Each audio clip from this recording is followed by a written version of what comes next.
Ignition sequence start. 6, 5, 4, 3, 2, 1, 0. Liftoff. We have a liftoff.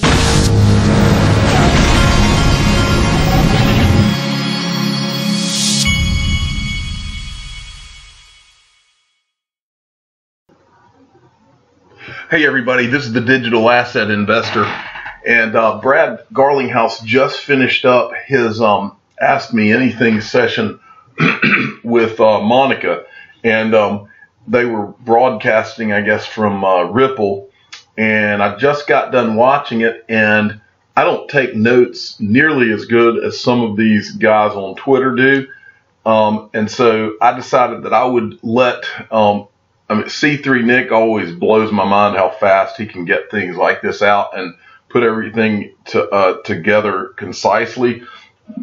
And so I'm looking here, and he's gone through and he's quoted everything interesting that Brad said. And so I wanted to go through these for you so that you could get all of the high points. And he says, breaking here, Brad Garlinghouse, 2018 has been a heroic year for Ripple. Customer growth, employee growth, volume growth. And then he goes along. In 2018, we have seen the concentration of mining power. I think that increases the risk of manipulation. Now, there are people, he's directly talking about this hash war that caused this most recent crash between the Bitcoin Cash people and the Bitcoin SV people, Roger Ver and Craig Wright. And I kind of told you back then, these guys are literally broadcasting to the world that proof of work has a defect in it, and that's what he's referring to here. But they've hurt the entire market as a result, and that is screaming to the world that proof of work cannot work as an investment.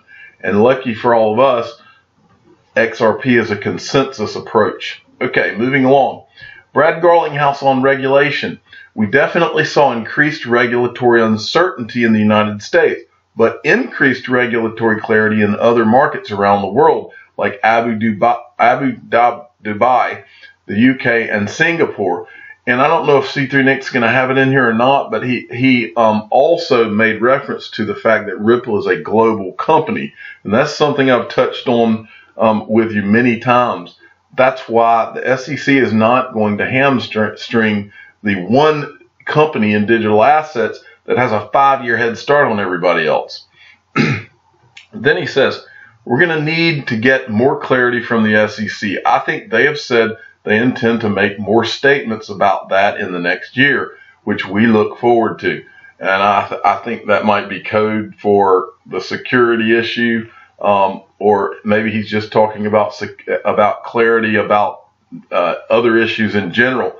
But the truth of the matter, people, here is, and I've said this too, this SEC clarity, if you think that these people are not in contact with Goldman Sachs, backed, New York Stock Exchange, NASDAQ, and all these people, if you think that these people, S&P, Moody's, if you think these people are not all in communication and don't all work in sync to make sure that things are operating efficiently and the money can be made, you're out of your mind. The SEC is not some foreign independent organization. Half of the people at the SEC either worked at Goldman Sachs or go to work for Goldman Sachs. That's the way this world works. And so don't think for a minute that this is just, oh, well, they just can't seem to come up with clarity. Ha! That's not how this works. Moving along. Brad Garlinghouse. I think that it is very clear that XRP is not a security. Morale here is very high because we are solving a real problem for real customers. We finished the year in a very strong finish position, a very strong product position. I am pretty psyched. Then he says on XRapid volume, it is still early days. We have announced 3 production contracts, including Catalyst. And this is I do not remember ever hearing about Catalyst. He says Catalyst is an aggregation of 1,400 credit unions.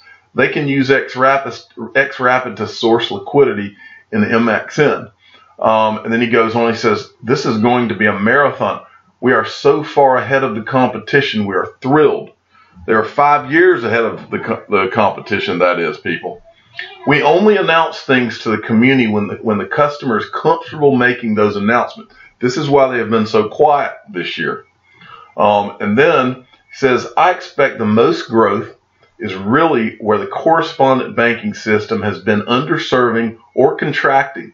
That is certainly true in Southeast Asia. We are seeing a lot of activity there.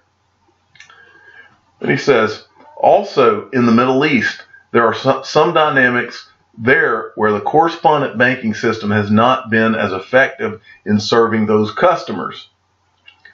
With regard to RippleNet, we saw people to lower their fees, their transactions, and we saw a huge increase in activity, which just makes sense. Secondary and tertiary effects on the financial system, that is a big deal.